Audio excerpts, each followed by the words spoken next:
Hi friends, എല്ലാവർക്കും ജോബൂസ് വ്ളോഗിൻ്റെ പുതിയൊരു എപ്പിസോഡിലേക്ക് സ്വാഗതം. കമ്മ്യൂണിസ്റ്റ് പാർട്ടി രൂപീകൃതമായിട്ട് 100 വർഷങ്ങൾ തിരിഞ്ഞിരിക്കുന്ന സമയമാണിത്. 1920 ഒക്ടോബർ 17 താഷ്കണ്ടിൽ വെച്ചാണ് ഇന്ത്യൻ കമ്മ്യൂണിസ്റ്റ് പാർട്ടി രൂപീകൃതമാകുന്നത്.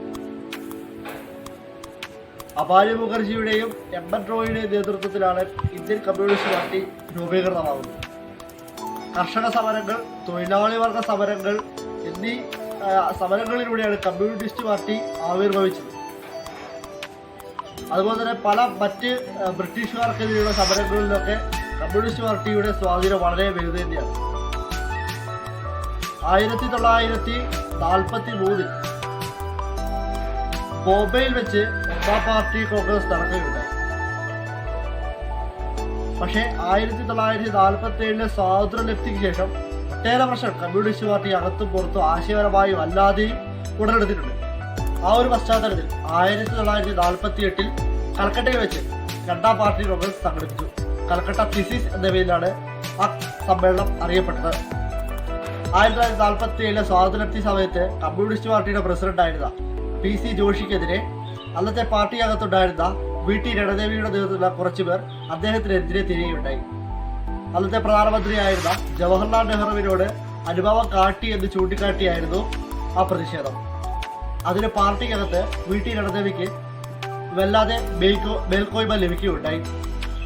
അതുപോലെ തന്നെ അന്നത്തെ കേന്ദ്ര സർക്കാരിന്റെ ഭാഗത്ത് നിന്ന് കമ്മ്യൂണിസ്റ്റുകാർക്ക് വളരെയേറെ പ്രത്യാഘാതങ്ങളാണ് നേരിടേണ്ടി വന്നത്. 1951 അവസാനങ്ങളിലും 1952 തുടക്കത്തിലും നടന്ന പൊതു തെരഞ്ഞെടുപ്പിൽ കമ്മ്യൂണിസ്റ്റ് പാർട്ടി വളരെയേറെ വിജയമാണ് നേടിയത്. അന്ന് മത്സരിച്ച ഏകദേശം സീറ്റുകളിൽ 44% സീറ്റുകളിൽ കമ്മ്യൂണിസ്റ്റ് പാർട്ടി വിജയിച്ചിട്ടുണ്ട്. അന്ന് ഏറ്റവും കൂടുതൽ ഭൂരിപക്ഷത്തോടെ ജയിച്ചതും ഒരു കമ്മ്യൂണിസ്റ്റുകാരനായിരുന്നു. ആന്ധ്രാക്കാരനായ ശ്രീ രവിനാരായണ റെഡ്ഡി ആയിരുന്നു അന്നത്തെ പ്രധാനമന്ത്രിയായിരുന്ന ജവഹർലാൽ നെഹ്റുവിനേക്കാൾ ഭൂരിപക്ഷത്തോടെ വിജയിച്ച കമ്മ്യൂണിസ്റ്റുകാരൻ. പക്ഷേ അതുപോലെ തന്നെ വളരെ വേദനാജനകമായ ഒരു കാലഘട്ടം എന്ന് പറയുന്നത് 1964 കമ്മ്യൂണിസ്റ്റ് പാർട്ടിയുടെ പിളർപ്പായിരുന്നു. അത് വളരെയേറെ വേദനാജനകമായ ഒരു കാലഘട്ടം എന്നാണ്, ഹൃദയം പിളർന്ന കാലഘട്ടം എന്നാണ് കവികളും ചരിത്രകാരന്മാരും ആ കാലഘട്ടത്തെ വിശേഷിപ്പിച്ചിരുന്നത്. 1964 കമ്മ്യൂണിസ്റ്റ് പാർട്ടി രണ്ടായി പിളരുകയാണ് ചെയ്യുന്നത്.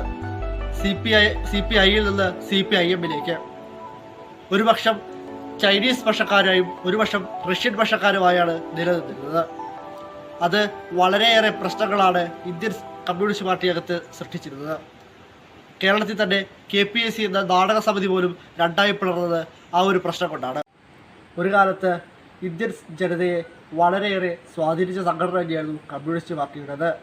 ത്രിപുരയിലും കേരളത്തിലും പശ്ചിമ ബംഗാളിലും ഭരണത്തിലിരിക്കുകയും മറ്റു ചില സംസ്ഥാനങ്ങളിൽ പ്രതിപക്ഷ സ്ഥാനത്തിരിക്കുകയും ചെയ്ത കമ്മ്യൂണിസ്റ്റ് പാർട്ടി ഇന്ന് ലോക്സഭാ സീറ്റുകളുടെ കാര്യത്തിൽ ആകെ 5 സീറ്റുകളെ അവർക്ക് ഇന്ന് ലോക്സഭയിലുള്ളൂ. എന്നിരുന്നാലും സമരങ്ങളുടെ കാര്യത്തിൽ പിന്നോട്ടില്ല എന്ന മുദ്രാവാക്യം ഉയർത്തിക്കൊണ്ട് തന്നെയാണ് അവർ ലോക്സഭയിലേക്ക് നടന്നു കയറിയതും. ഇപ്പോഴും കർഷക സമരങ്ങൾ കൊണ്ടും മറ്റ് സമരങ്ങൾ കൊണ്ടും വളരെയേറെ ലോകശ്രദ്ധയെ ആകർഷിക്കുന്നവരാണ് കമ്മ്യൂണിസ്റ്റുകാർ. ഫാസിസ്റ്റ് ശക്തികൾ മതരാഷ്ട്രം എന്ന സങ്കല്പവുമായി മുന്നോട്ട് പോകുന്ന ഇന്ന് അവർക്കെതിരെ മുന്നിട്ടിറങ്ങാൻ കമ്മ്യൂണിസ്റ്റുകാർ വളരെയേറെ അത്യന്താപേക്ഷിതമായി തന്നെ മുന്നോട്ടിറങ്ങുന്നുണ്ട്.